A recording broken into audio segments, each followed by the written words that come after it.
काल रात्री घरी यायला जवळपास 2 वाजले होते आणि त्यामुळे खूप थकवा होता. पण थकवा आळस करून जमणार नव्हता, कारण की आज होता माझा पशुपतीचा चौथा सोमवार. त्यासाठी सकाळी लवकर वगैरे उठून देवपूजा तर झालीच होती आणि आता आम्ही मंदिरात पण आलो होतो. मस्त सकाळी सकाळी असं सकाळचं वातावरण होतं आणि बाहेर रिमझिम रिमझिम पाऊस चालू होता. त्यानंतर घरी येताना काकूला थोड्या भाज्या घ्यायच्या होत्या, तर त्या तिथे दुकानात भाज्या घेत होत्या आणि मी त्यांचा इथे वेट करत होती. नंतर घरी येऊन घरातली छोटी-मोठी सगळी कामे आवरून घेतली आणि बघता 3 वाजलेच होते. तर शिऱ्याचा प्रसाद वगैरे भाजून घेतला आणि आता आम्हाला परत जायचं होतं मंदिरात 3 वाजता.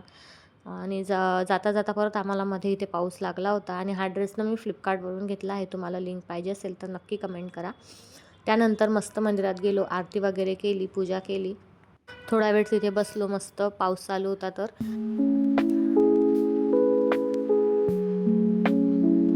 गर्दी असल्यामुळे घरी यायला थोडं लेटच झालं. आल्याबरोबर सोबत आणलेला दिवा अंगणात लावून घेतला आणि आता लगेचच स्वयंपाकाची तयारी करायला घेतली. जेवणामध्ये ना दोडक्याची भाजी केली मस्त डाळ टाकून.